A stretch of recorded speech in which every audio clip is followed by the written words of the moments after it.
Welcome to the Smart Connector podcast. I have a very exciting guest for you today, Oscar Torres. Welcome, Oscar. Thank you, Jane. Thank you for having me. So, Oscar is the founder and director of one of the leading executive education programs in the world, Esade, where CEOs and founders come to master their challenges around change management, transform their companies, and improve their businesses for a sustainable and prosperous future. And his program is consistently ranked by the Financial Times as number 4 in the world, which is a massive achievement.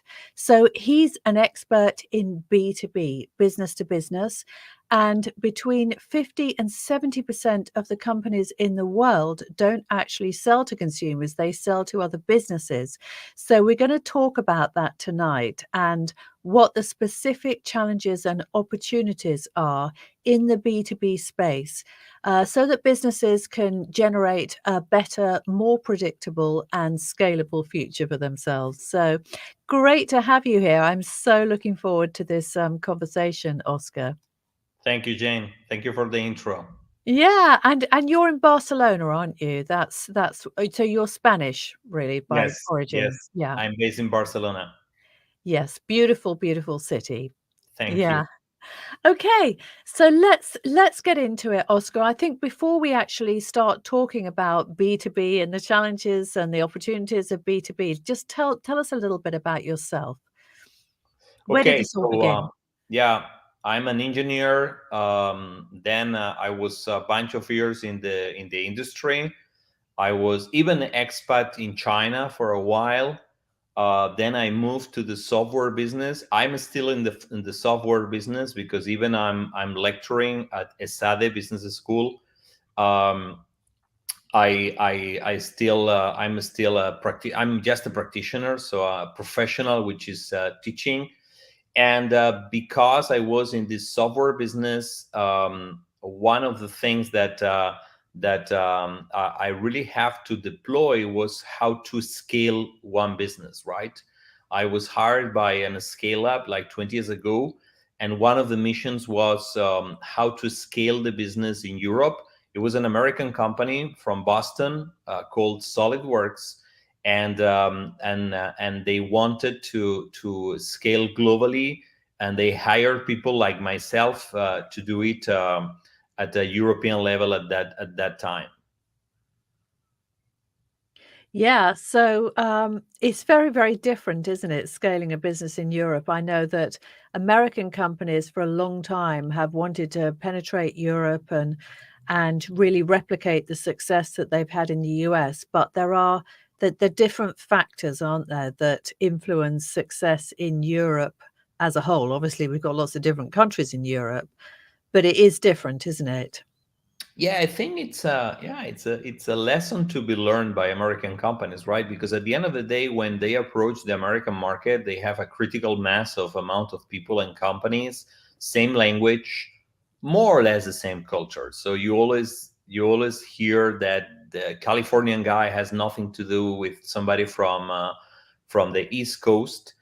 But the reality is that then when they land in Europe, we have such incredible amount of languages, such different amount of cultures, that for them is really it's really really complicated. In fact, I have to tell you, for those that you have the interest to scale, I was publishing 2 years ago an article at Forbes USA about the scaling with channel partners, and I think that if you take a look, you will have some fun about how nice is how it's very very nice, very very, but very challenging to do it.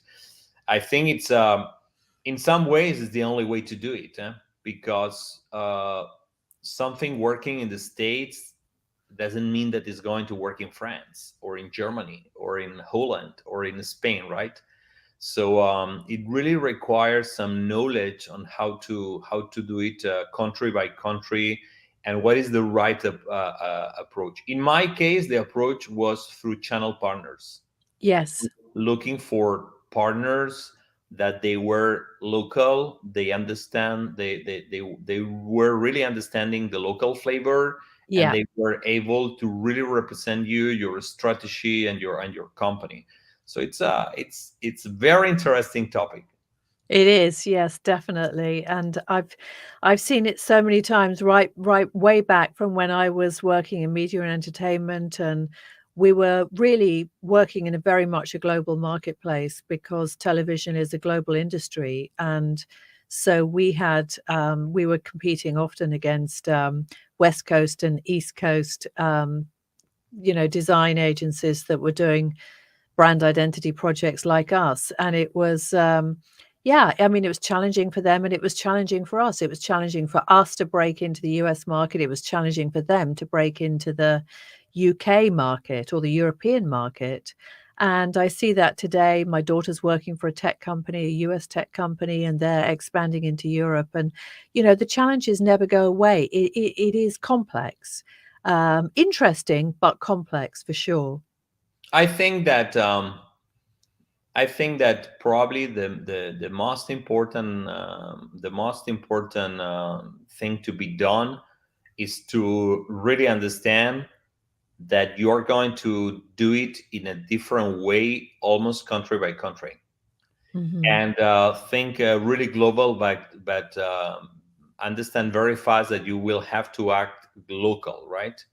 And if you have a country manager in France or in Italy or in Germany, this person has to represent your company, but it has to become your eyes and your ears to really be able to translate not just the language, but as well the way you do things at a local level. If not, it's going to be really, really hard to expand. It was Yeah. interesting, Jane, because even at that time, I think that we were doing. I'm very proud about the job done translating the strategy, but at the same time, culture and go-to-market approach was the same across the countries. Mhm. So same, but with a little translation to the local flavor. Yeah, yeah. That makes a lot of sense. Yeah. So Oscar, you're an expert in B2B, and this is a thing that I really want to get into tonight because um, a lot of the executive education, as we discussed just before you came on, is it uses B2C, so business to consumer examples from big businesses, for example, Apple, Microsoft, Nike, all of those world leading brands that we've all heard of, but they're all selling to consumers.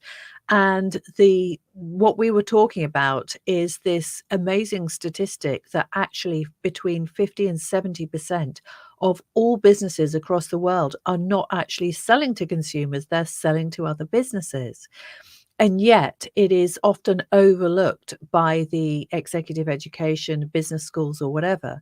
So you've kind of plugged the market in terms of developing some expertise around B2B. And so I'd love to kind of get into that and what it is that B2B businesses are facing today, what kind of challenges they have, what opportunities they have, what the trends are really.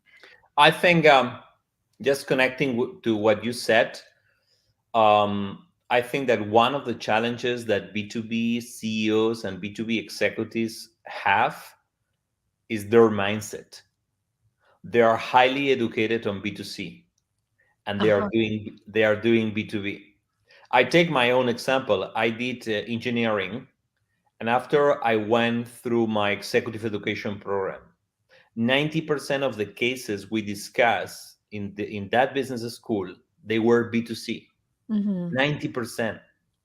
And my life was B2B. We were selling software to executives that they were taking the risk to trust us, our solution, and our company. And from a education point of view, I would say education point of view, I was naked. I was not ready to really. I was not really ready to adapt my processes, my people, my data to to what it was really needed for the B2B relationship. I always talk about B2B relationships. When you have a company having a relationship with another company, your process, your people, whatever you are measuring has to be adapted to this fact. And in general, this is not the case. As at the end of the day, an executive is somebody that is building a system to that is able to produce value, and it's able to through building an organization that creates this value, right? If the executive on top of this company doesn't have the right concepts in mind, probably the company will be built in a way that doesn't really deliver the value we need for the companies we serve, right? Well, absolutely. And your program, your program, you work with founders and chief executives and people who are really spearheading the leadership of those companies. And of course, what happens at the top gets filtered down. So, how do you actually change their mindset around, the round B2B and how to behave in a B2B marketplace? First of all, I try to make them reflect on what are the key differences between B2B and B2C. Mm, One of the key differences for me, and you will smile, is the fact that when you buy an iPhone, it's your own money. But yeah. when an executive buys an ERP, a CRM, an expensive machine, this executive is doing with the company's money. And Yeah. the fact that they do it with company's money, it makes that they are not buying a product. Mm. They are taking the risk to trust you. So in some way, a consumer is a buyer, but a B2B client is not a buyer, is a risk manager. Oh, that's a very interesting way to look at it. Yeah, they are taking the risk because if they make a mistake, first of all, they can be fired. Mhm. Second, they can have their teams can have a penalty because this person is taking a bad decision. This is Mhm. going to be costly for the company, Yeah. and this is going to have big implications. Yeah. So look at that, Jane. Right? It's a very tiny detail, right? Because they pay with companies' money, they are not buying a product. They are doing risk management to decide if they trust or they don't trust your solution, your company, and whoever is facing from the other side, right?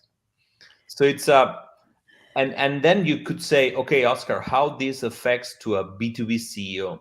There is a big implications because the first thing that our attendees they think about is, oh my God, do I have the right seller?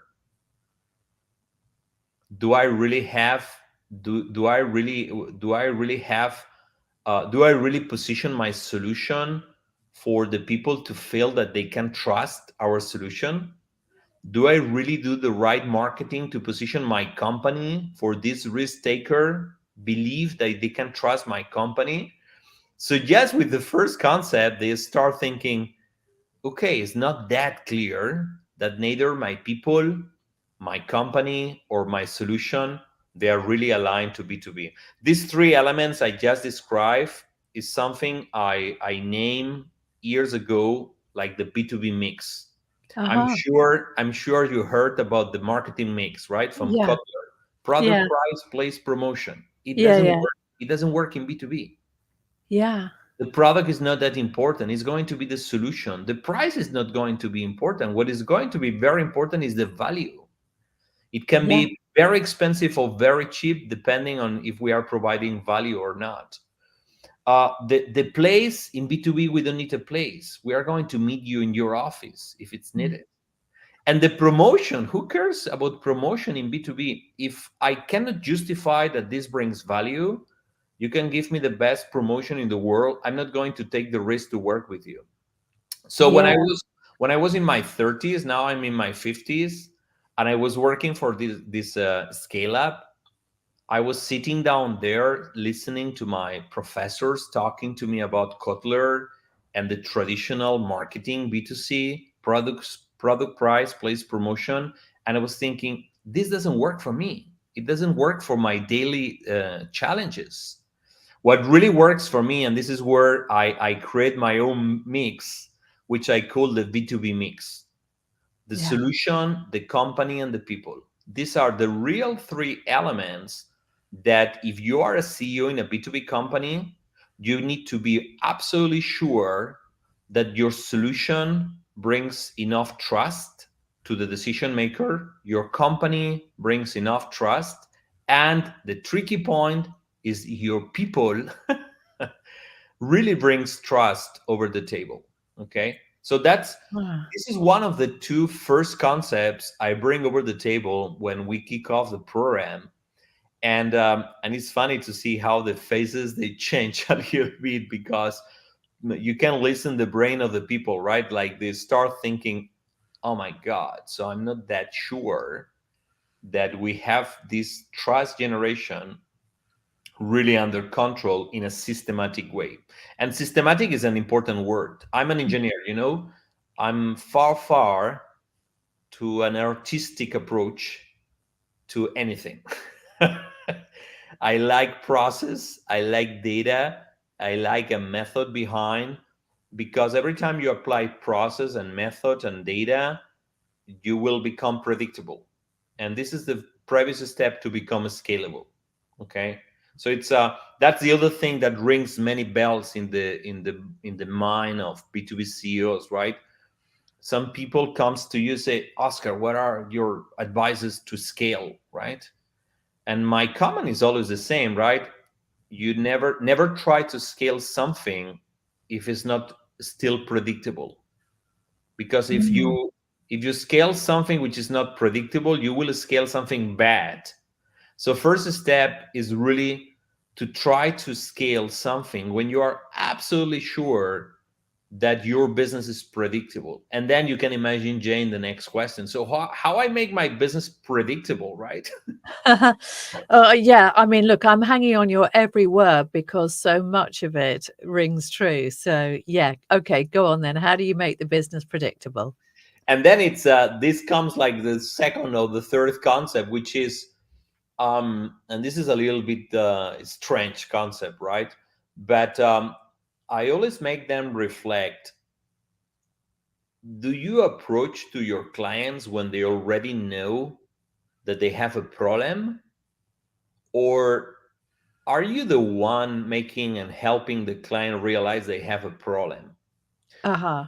Because if you are the one that, if you means your company, Mr. B2B CEO, right? If your seller, your pre-sales guy, your business consultant, whoever has relationship with the client, or is part of the relationship, is helping to your client to realize they have a problem that they didn't know that they have it. Okay, when you don't know that you don't know, right? This is Yeah. the perfect moment when you are approaching somebody that they don't know that they don't know. What happens from a finance point of view is you multiply per 10 by 10, right? Your success rate. When you are reacting for a request for proposal, your success rate is going to be like 5 to 7%.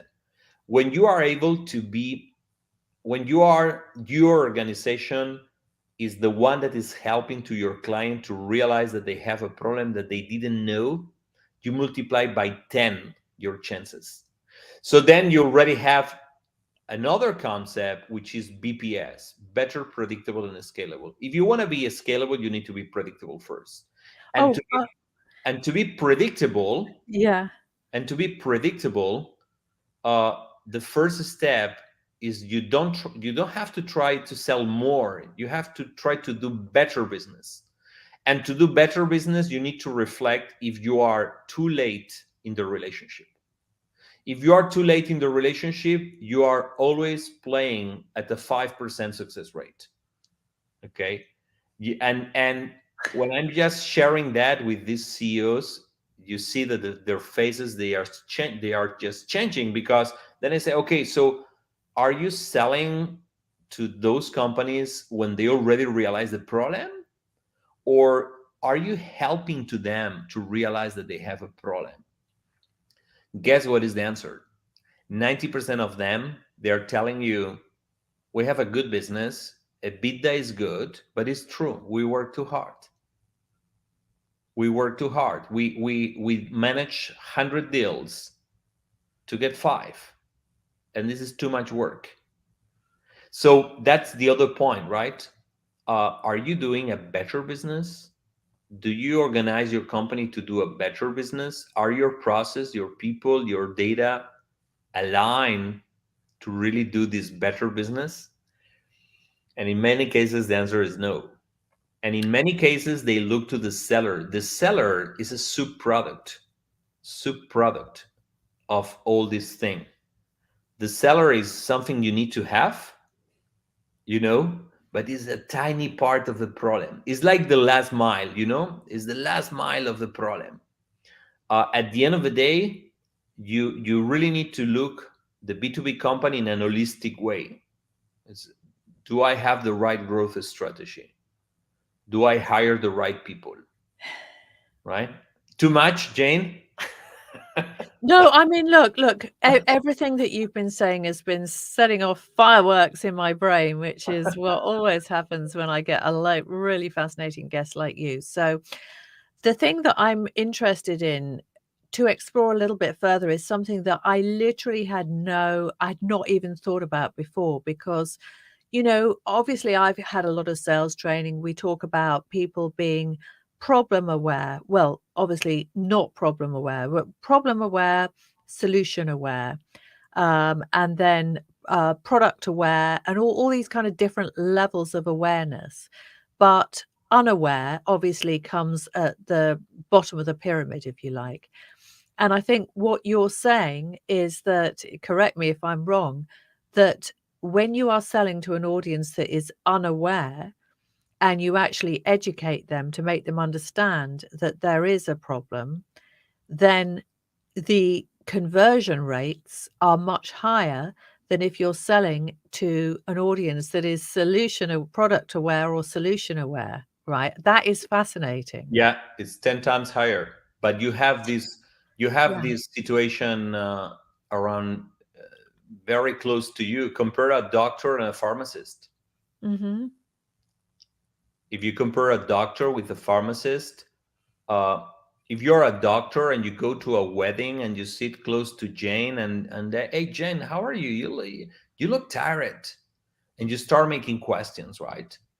And by after 2 3 questions, you find the reason why Jane looks tired, right?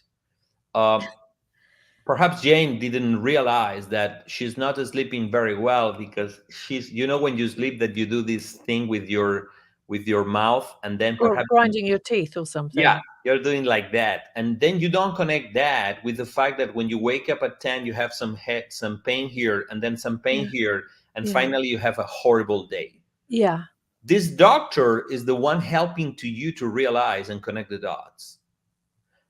This doctor is kind of agnostic to the solution, but this doctor is the one that you will trust first. When you already know the problem and you go to the pharmacy and you look for a medicine, you are going to talk about product price, but you already know the problem and you already look for the product. Yeah, yeah. And then you Oh, need to be lucky for this client to get into your pharmacy, which is super hard. It's becoming yeah. more and more hard. Okay. So, but the point is not about sales. I'm not talking about sales. I'm talking about, if you're a CEO, Yeah. do you have the right people to approach this way or not? Do we hire the right people? Do we have the right culture in our company to be more curious, to be more analytic, to be less self-oriented, to think about that our ultimate goal is to help somebody that has a problem that they didn't know? So Yeah. it's a top-down decision. I don't care. Yeah. I almost don't care about sales training or sales methodology. This is the last mile. The Mhm. problem here is that I always I always tell them something that one day I will be in trouble, but I always say, you have the business you deserve, Yeah. and you have the EBITDA you deserve, and you have the sellers you deserve. So if you don't, yeah, if you don't like your business, you need to reflect internally. You don't blame on the market or on the geopolitical situation or on the COVID. COVID is for everybody. Geopolitics is for everybody. Manage what you can manage, right? And what you can really manage is the way your company is organized. What are the key processes in your company, right? So Yeah. it's much more about management than any other thing, right? Yeah, yeah, definitely. I mean, obviously, I always do kind of default to looking at things from a sales and marketing perspective because obviously that's my background as well. And I was just reflecting on if you have a product that is really answering a problem that people have not realized existed before. And of course, many unicorn companies like, I mean, Uber and I mean, lots and lots of fantastic tech unicorns have been built on this very premise.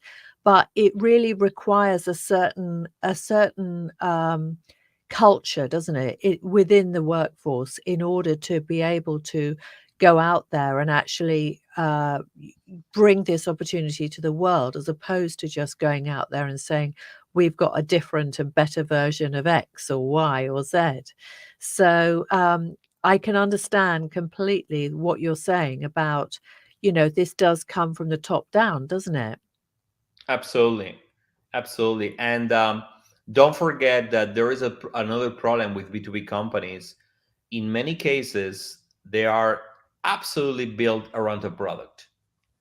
Hmm. It's an engineer having an engineer, a software engineer, a product engineer having an idea. Okay, I have a great idea about this product, and for sure, if this product brings a value and somebody is ready to pay for it, we will be able to push the product. The problem is its amount of work.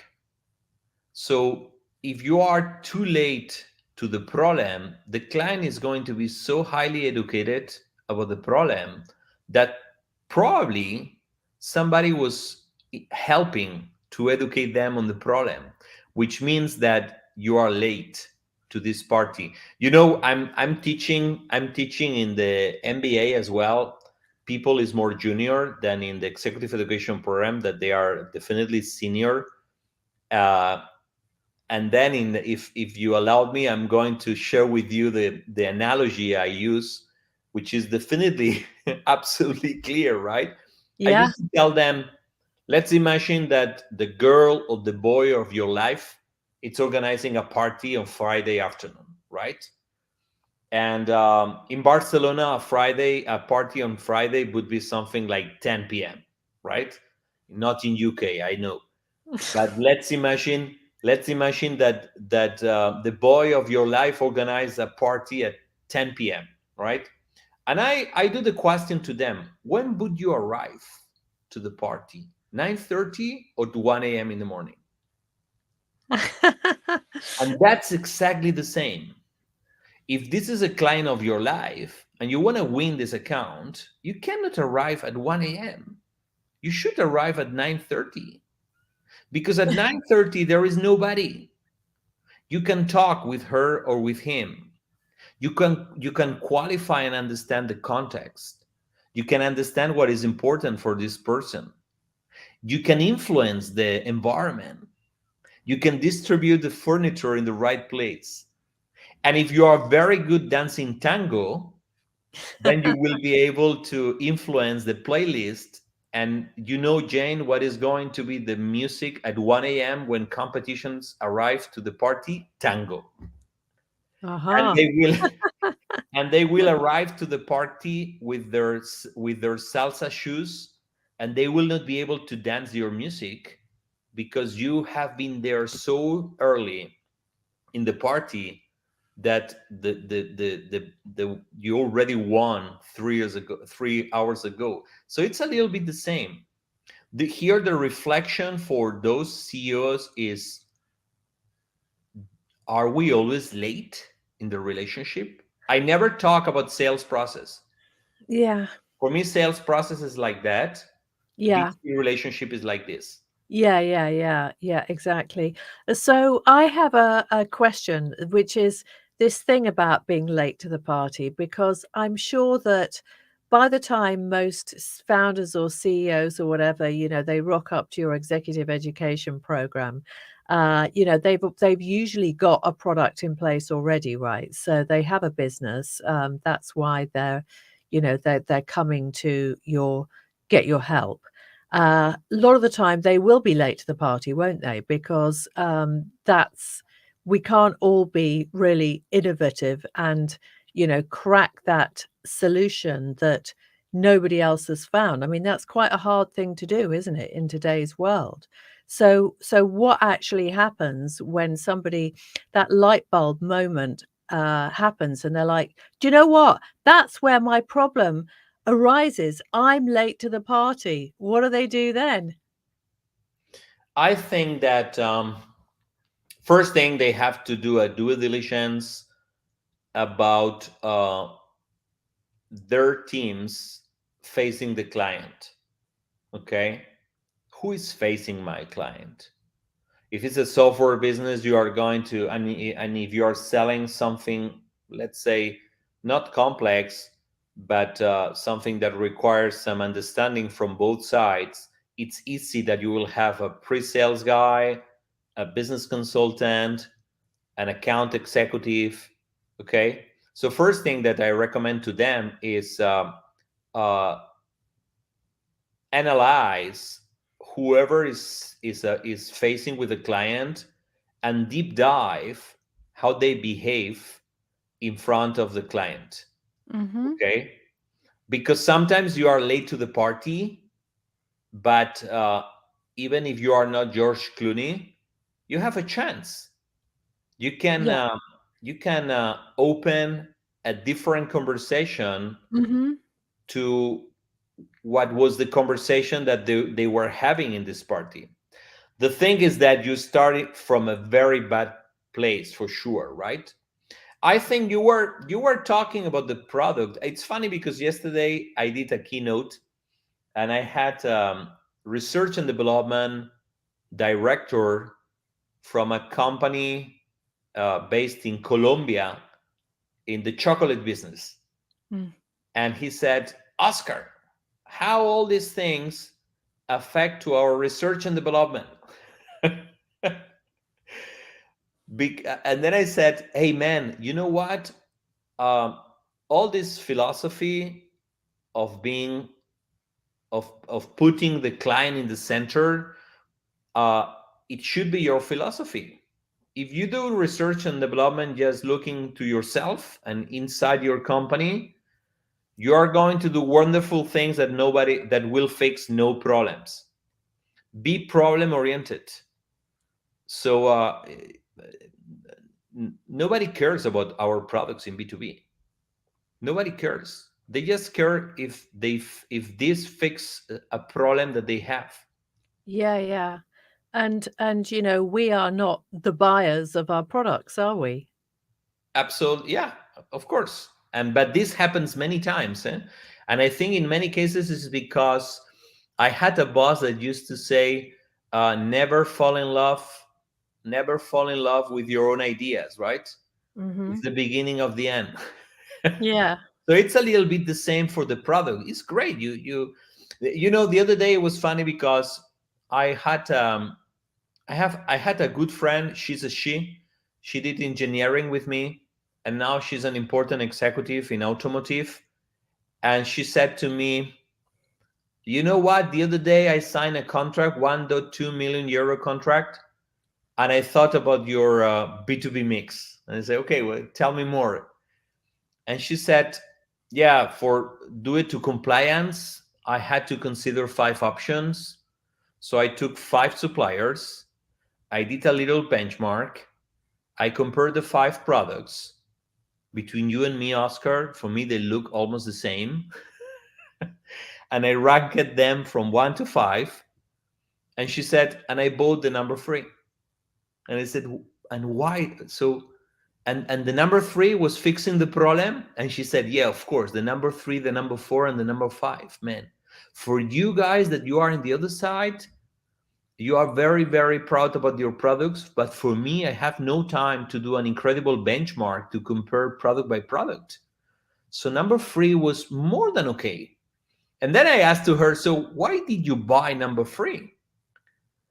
And she said, listen, she said, because I cannot imagine working for 5 years with seller of product one or seller from product two. Can you imagine the drama for those company one and company two, for the CEOs of those two companies? Can you imagine the drama? The drama is from a product ranking point of view, these guys, I'm sure that they are super proud Hmm. to have first in class, first and second in the ranking, the best products. But from a B2B relationship point of view, they totally fail in the people business, which is another concept I share with these guys. In Yeah. B2C, you are selling products. Hmm. In Yeah. B2B, you are selling people. And Oh, it's not, so much. yeah, it's not because I'm a nice person, which I am. It's because decision makers, they buy people. They do. They do. They trust or they don't trust your people. So you better become a people master. Yes. I mean, I totally agree with that. And of course, the size of the contracts on the whole, they're going to be vastly more than a consumer purchase of a household product. So therefore, as you said, the relationship could go on for years, and it's going to be quite an intimate relationship if you're spending a huge amount of money, which of course, if it's some kind of big contract. I mean, our projects range from 250,000 to 1,000,000 generally is a typical, purchase size, and the projects could last for a year. You know, you're gonna be dealing with the same person or the same team of people for quite a long time on some very high stakes stuff, and so I completely get it, and I completely agree. Really, really important and powerful, isn't it? That trust in those relationships. At the end, makes sense because you know how long it takes to sell a car is 40 minutes, Uh-huh. and if you're selling a fleet to a company, it could be 4 months. Yeah. Well, So that makes sense. in 40 minutes, you don't care about the seller. No. In Yeah. 4 months, and then 4 years of ownership of this contract, you care about the seller. You care about the seller. You care about the post sale service. You care about the accounting department. Is this these guys are nice or not when they claim because we didn't pay the last invoice? You care about the company itself. So this is Mm. why in B2B you cannot tell to the client, no, no, stay with the product, don't interact with my people. Yeah, they'd find that kind of strange, wouldn't they? Absolutely, absolutely. Yeah, it's just so fascinating. I'm really loving this conversation. There's so many kind of nuggets there. So Oscar, tell us, what kind of industries do your people kind of come from when they join your It's a zoo. program? It's a zoo. Yeah. I mean, any kind of industry, but any kind of industry, any size of industry. it was funny because in the two editions ago, we had the CEO of a 1 billion company Hmm. sitting down close to the CEO of a startup that they were less than 300K. Yeah. But they have the same problems. Yes. They have the same problems. They need to reflect on how to organize their company for better, predictable, and scalable business. They need to reflect if their culture is the best one to be valued by the client. The only difference is that when you have a startup, it's easy to fix it.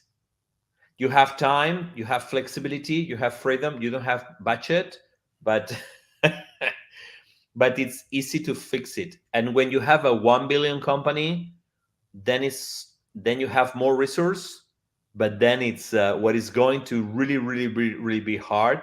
And this is the other topic you were mentioning at the beginning, is change management. Hmm. That's the main concern when people it's leaving the program. In many cases, I remember one guy telling to me, like at the end, it's quite short, it's 40 hours, right? And by the one of the last sessions, this guy approached to me, and the guy said to me, Oscar, you know what, I'm very happy and I'm very unhappy. Oh, really? And I said to the guy, okay, I'm concerned because at the end of the day, you are my client. So why you're so unhappy? And the guy said, because I've been working wrongly for the last 20 years. And I said, hey, come Mm. on, John, man, you have a 5 million euro company, 20% EBITDA. It's quite nice. So why you're unhappy? I'm sure you were great. And the guy said, which is very interesting, the guy said, I'm not unhappy about the result. I'm very unhappy about the effort. I worked too hard and not very smart to get this result. I Oh. didn't meet I didn't meet my child's. I didn't see how my grandchild's grow up because I was working 16 hours per day to get a 5 million euro business with 20% EBITDA. And probably I should have worked a little bit in a more smart way. And then I asked to the guy, so why you are happy then? And the guy said, because I know what I'm going to do tomorrow. And I said, what are you going to do tomorrow? And the guy said, I'm going to fire my sales manager. I said, Oh, really? Okay. oh my God, Well, don't don't talk to don't talk to him about me, right? The point was that the guy said, one of the things I said about sales managers, if you want to scale, sales managers are going to be key. yeah. And in many cases, we make the mistake to promote as a sales manager the best seller. And then you lose a good seller and you win a bad sales manager. A Oh, good sales manager, definitely. yeah, a good sales manager is somebody that is able to make sellers. It's somebody able to produce sellers. And if you are CEO in a B2B company and you're listening that, this is a good reflection. Yeah. Do we have sales manager? My sales manager brings me a scalability because it's a person that is able to bring from nothing to a great seller. It's this person who is able to produce sellers, because if you have this person there, then it's rock and roll. It's a Yeah. very important part of the scalability, right? Yeah, definitely. I mean, I was always a star salesperson. I was not the sales manager. So there is a very, very big difference in terms of the skill set, I think. Yeah. Definitely. Did you had a good sales managers then? Well, look, I mean, to be honest, it was a long time ago because I'm not really I didn't stay a salesperson for very long. I only did it as a kind of stopgap, really. I mean, I'm more of a kind of, a creator and a more of a founder myself, really. So, but in my time in sales was really important and quite transformative for me because I think it's very good to be at the sharp end of business and of making profit. I think I learnt a lot in the time that I did it. And I was fortunate to work under a very, very good sales manager. Yeah. He was just, I don't really know how to describe him, but he was somebody that made me understand why great sales teams need good sales managers. They need managers, motivators, people to, stand behind them really. And he was that. So I was fortunate to have that, and I was also fortunate enough to realize that that was not going to be my destiny in life. I was not going to be somebody who was, sitting on the sidelines behind other people. I had to be out there doing it myself. But yeah, I think that this topic is, it's a eye opener as well for many CEOs, because sometimes they are concentrated. I remember one attendee from an American company, and and after the program, I take the time to do a debrief with every company. And I remember talking to this person. The guy said, "Okay, one key element is that we have done many efforts to develop our sales team, and we forgot about our middle management. hmm And investing over our middle management is going to bring much more scalability, because at the end of the day, you don't care. You can have sellers going through the company, staying 3 5 years. Who cares? if i yeah, have if I have the right person producing these people, then we are good. My yeah, point here was, there is this, I don't know how to say in English, there is this myth, which is some good sellers, they are born. I cannot disagree more. You can have you can have almost everybody becoming a good sales professional in B2B. It will depend on the mentor. If you have a good mentor, a good manager, uh, you can really make somebody to be a great professional in B2B. yeah. I think that's a very important point because if you are a star salesperson, you can't do it alone. You do need people behind you who are supporting you because it's actually quite a tough job because, along with making those sales comes rejection, and rejection is quite grueling when you get it every single day. And Yeah. as a if you're doing sales all the time, then a big part of it will be rejection. And that is where a good manager comes in, because they are the people that, they pick you back up, they send you back out again equipped with everything that you need to succeed. It's huge, absolutely huge. And so I totally agree with everything that you say. We need to recognize those people who are doing a really, really important job, whether they are, standing behind a sales team or, managing and motivating anybody else. There really are very valuable people, and without often getting the recognition that they deserve, because of course everybody loves a star salesperson, don't they? Absolutely. The other point where CEOs, when they start reflecting how to transform their B2B companies to achieve this better, predictable, and scalable business, Yeah. it's HR department, or Uh-huh. the people part. Uh, Yes. they start thinking and reflecting, um, what type of sourcing they are using for newcomers, what are the recruitment processes, the hiring. I don't know if it's American or English, but what is the hiring process they follow? um, what type of onboarding they are using to welcome newcomers to the company is Yes. so important. Oh, yeah. Because for a B2C company, who cares? You buy an iPhone, you don't care who works in Apple, right? For a B2B company, when you buy when you make an important investment in a machine, in software, in professional services, you really care about people working there, because it's very easy that you will interact with them in the future, right?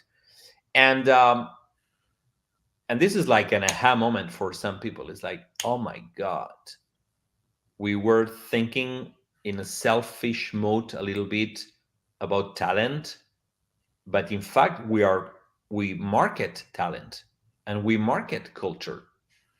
Yeah, yeah, definitely, definitely. It's yeah, just amazing. I mean, just so many interesting points. I've really enjoyed our conversation, Oscar. So, thank you so much for joining us. How would people get in touch with you? I'm sure that there are going to be lots of people that are interested in your executive program, and so what's the best way to find you and speak to you, Oscar? I think I was discussing yesterday with somebody, because I was giving a business card with my email and so on, and at the end, and very fast, I told them, you know what, LinkedIn, just Yeah, of write me course. on link, write The B2B platform. Yes. write me on LinkedIn. It's going to be Yeah, easier, it will because be. on in email I'm getting too much stuff. On LinkedIn, if you make a comment, hey, I was listening your podcast with Jane, I will be very very happy to connect with them. So you just look for me on LinkedIn, Oscar Torres at Esade Executive Education, and you will find me for sure. Okay. Well, thank you so much for joining us this evening, Oscar. It's been an absolute pleasure, and I've really enjoyed our conversation together. And I look forward to following you and, yeah, just seeing more of your content as it comes out. And thank you again. Thank you very much, Jane. Thank you for having me. It has been a great time. Thank you.